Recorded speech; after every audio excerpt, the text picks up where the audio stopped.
আমার সন্তানের জন্য খুবই খারাপ লাগে। মেয়েটা আমার জন্য খুব পাগল, কিন্তু মেয়েটারও দেখতে দিচ্ছে না। এ হচ্ছে আমার ওয়াইফ মোসাম্মদ রুমান আক্তার রুমা।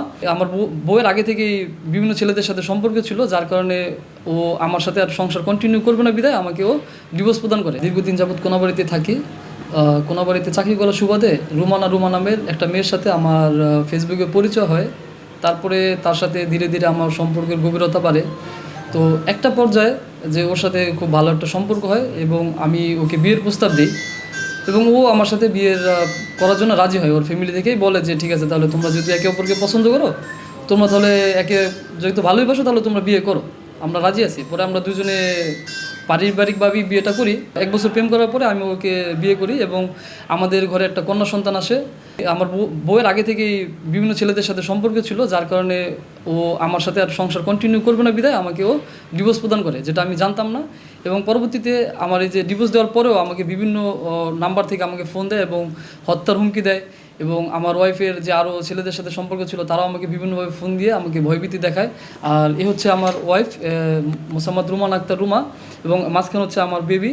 আমি আমার বাচ্চাটাকেও আজকে 1 সপ্তাহ যাবত দেখতে পারি না, এবং অসুস্থ রেখাও, আমার বাচ্চাটাকে অসুস্থ রেখাও রাত বিরাত ছেলেদের সাথে এদিক সেদিক ঘোরাফেরা করে, যেগুলো আমি আমাকে বাসায় রেখা আমি বলি যে আমার বাচ্চাটা অসুস্থ, তো তোমার আজকে বেরোইতে হবে না, কিন্তু তারপর আমাকে বাসায় রেখা, বাচ্চাকে রেখা ও বিভিন্ন ছেলেদের সাথে চলাফেরা করে। 1.5 মাস আগে আমাকে ডিভোর্স প্রদান করে। মূল কারণ হচ্ছে যে ওর অবাধ চলাফেরা আমি বাধা দেই। ও চায় ওর মতো স্বাধীন জীবনযাপন করতে, কিন্তু আমি এটা বাধা দেওয়ার কারণে আমার সন্তানকে এবং আমাকে দূরত্ব বাড়ানোর জন্য আর কি আমাকে ডিভোর্স প্রদান করে। নেশা করে এইসব ছেলেদের সাথে ওর সম্পর্ক। আমার বাচ্চাটা এখন ওর মায়ের কাছে আছে, আমাকে দেখতেও দেয় না এবং আমার সাথে কোনো যোগাযোগ সম্পূর্ণরূপে বিচ্ছিন্ন করে রাখছে। শিয়া বাটার ও ভিটামিনে সমৃদ্ধ লিলি বিউটি সোপ, তারুণ্যময় উজ্জ্বল ত্বকের জন্য। এখন আমার সাথে যে ও কাজগুলো করছে বেআইনিভাবে, আমি এর দৃষ্টান্তমূলক একটি শাস্তি চাই এবং আমার বাচ্চার একটা সুন্দর ভবিষ্যৎ আমি চাই। আমাকে এই যে 2 দিন আগেও একজন নাম্বারে ফোন দিছে পুলিশ পরিচয়ে, বলতেছে যে আমি ওর হাজব্যান্ড, তুই ওরে আর ফোন দিবি না, ওর বিষয়ে কোনো কিছু তুই কাউরে বলবি না, যদি বলস তাহলে তোরা আমি খুন করে ফেলবো, তোকে গুম করে ফেলবো। এগুলো আমার কাছে এভিডেন্সও আছে, যথেষ্ট এভিডেন্সও আছে। হত্যার হুমকি দিছে ওর হাজব্যান্ড পরিচয়, এবং উনি নাকি একজন পুলিশ সদস্য এই পরিচয়ে। উনি আমাকে গত 2 দিন আগে ফোন দিছিল যে তুই যদি ওর সাথে কোনো ওর নামে যদি কোনো কিছু প্রকাশ করো, তাহলে আমি তোমাকে হত্যা করব এবং তোমাকে গুম করে ফেলবো। আমি এই বিষয়ে থানায় একটা লিখিত অভিযোগ করছি, কোনাবাড়ি থানায় একটা লিখিত অভিযোগ আছে ওনাদের নামে। আমার সন্তানের জন্য খুবই খারাপ লাগে। আগে তো একটু ফোনে কথা বলতে পারতাম, এখন ফোনেও কথা বলতে পারি। মেয়েটা আমার জন্য খুব পাগল, কিন্তু মেয়েটারও দেখতে দিচ্ছে না।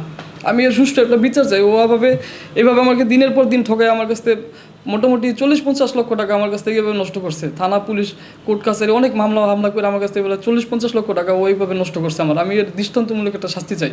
আমি তাকে কোনো হ্যারাস্ট করি নাই, প্রতিনিয়ত সে আমাকে হ্যারাস্ট করতেছে। তার কথা হচ্ছে যে আমার তার সংসার করে খাইতে হবে। তখন আমি তো ভাই সতীনের সংসার করবো না। আমার কথা বুঝতে পারছেন? কারণ তারা প্রতিনিয়ত তার ইস্তেমাল করে, আমি সতীনের সংসার করবো না। আর একই হচ্ছে সে 2 দিন আগে রাতে আমার বাচ্চা স্বীকার করছে এটা তার বাচ্চা না। তো এটা সে করে দেখবে, কোর্ট এটা ডিএনএ টেস্ট করবে, ডিএনএ টেস্ট করে দেখবে এটা কার বাচ্চা। কারণ সে তো তার বাচ্চা স্বীকার করতে পারে না।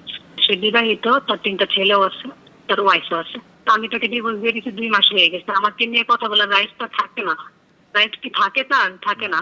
সে আমার বাচ্চা দেখতে আসতো, আমি তাকে বাচ্চা দেখতে দিতাম। এখন সে আমার বাচ্চার খরচটা পর্যন্ত দেয় না। আমি কি তাও তাকে কিছু বলছি? আমি বলি নাই। আমি কিন্তু মামলাও করি নাই। ঠিক আছে, সে দিলে দিবে, না দিলে নাই। তো আমার বাচ্চা যেহেতু আমি জন্ম দিচ্ছি, আমি তো আসলে দিতে পারবো না।